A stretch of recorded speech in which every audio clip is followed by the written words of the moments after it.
नमस्कार। आज हमें बहुत ही दिलचस्प कहानी पर गौर करने वाले हैं।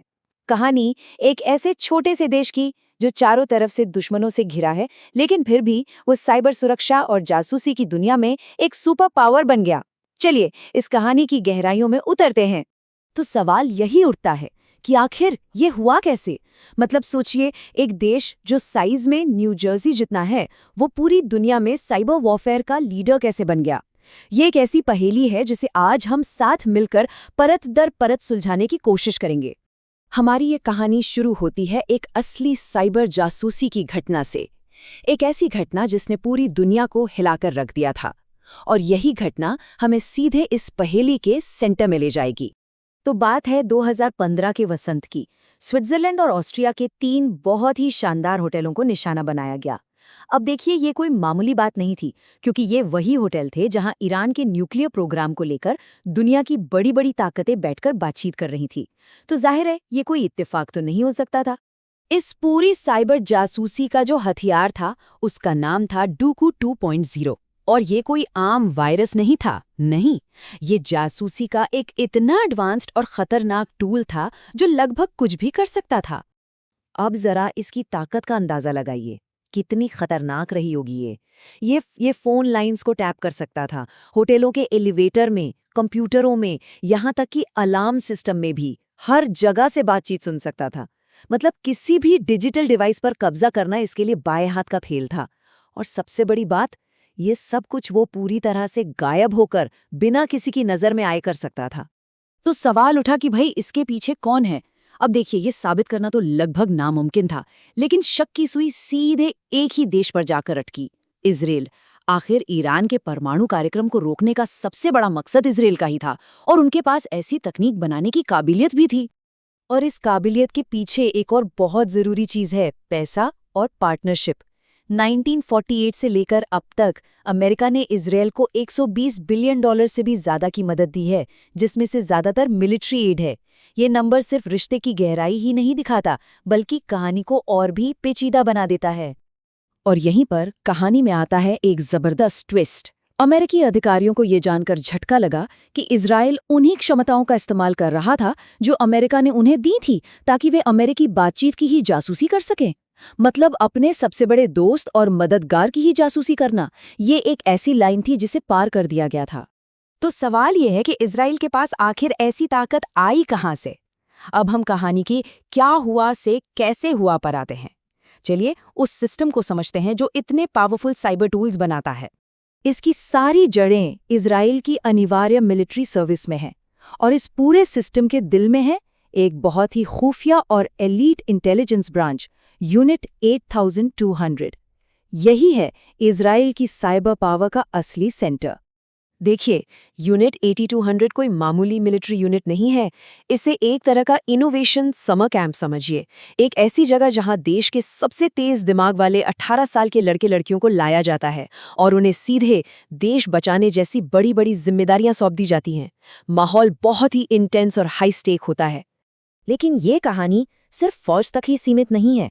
असल में ये मिलिट्री इंजन सिर्फ देश की हिफाजत नहीं करता, बल्कि एक बहुत बड़ी प्राइवेट इंडस्ट्री को भी चलाता है।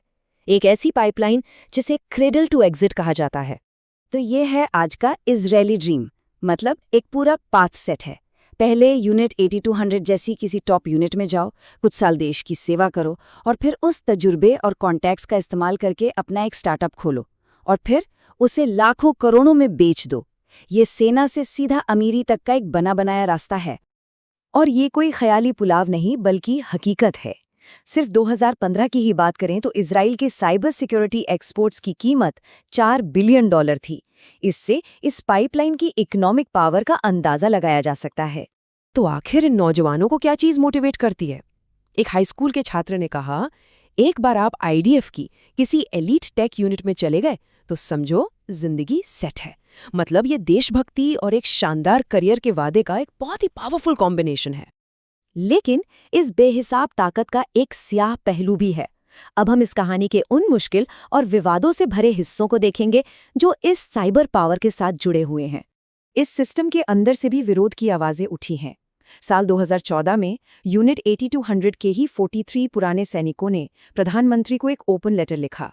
उन्होंने साफ साफ कहा कि वो फिलिस्तीनियों के खिलाफ होने वाली कार्रवाइयों का हिस्सा नहीं बनेंगे। इससे ये पता चलता है कि सिस्टम के अंदर भी सब लोग इसके तौर तरीकों से सहमत नहीं हैं।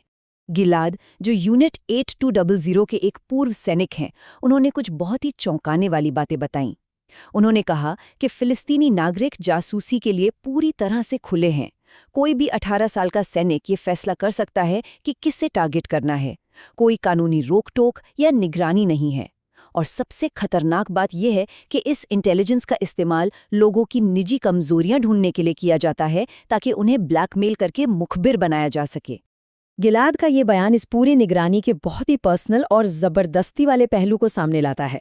वो कहते हैं, अगर किसी की सेक्सुअल ओरिएंटेशन, मेडिकल प्रॉब्लम या पैसों की तंगी जैसी कोई कमजोरी है, तो आप उस जानकारी का इस्तेमाल करके उसे सहयोग करने पर मजबूर कर सकते हैं।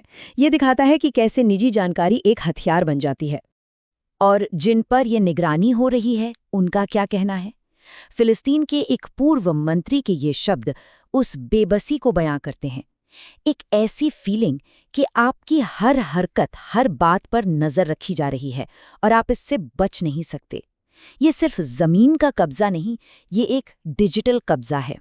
तो अब हम इस पूरे विश्लेषण के आखिर में पहुंच रहे हैं। हमने देखा कि कैसे देश की सुरक्षा की जरूरत ने एक ऐसा सिस्टम बना दिया जिसके बहुत बड़े फायदे भी हैं और उतने ही गंभीर नैतिक सवाल भी। तो पूरी बात का निचोड़ क्या है? ये स्लाइड इसे बहुत अच्छे से समझाती है। एक तरफ खतरों से खुद को बचाने की जरूरत ने दुनिया की सबसे एडवांस साइबर ताकत को जन्म दिया। इसने देश के होनहार युवाओं को एक प्लेटफॉर्म दिया और अरबों डॉलर की इकोनॉमी खड़ी कर दी।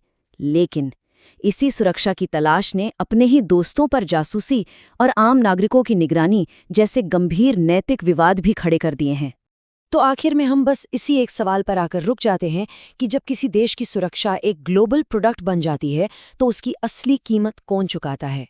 क्या वो सहयोगी देश है, या फिर आम नागरिक, या फिर क्या वो देश खुद ही इसकी कीमत चुकाता है? ये एक ऐसा सवाल है जो सोचने पर मजबूर करता है।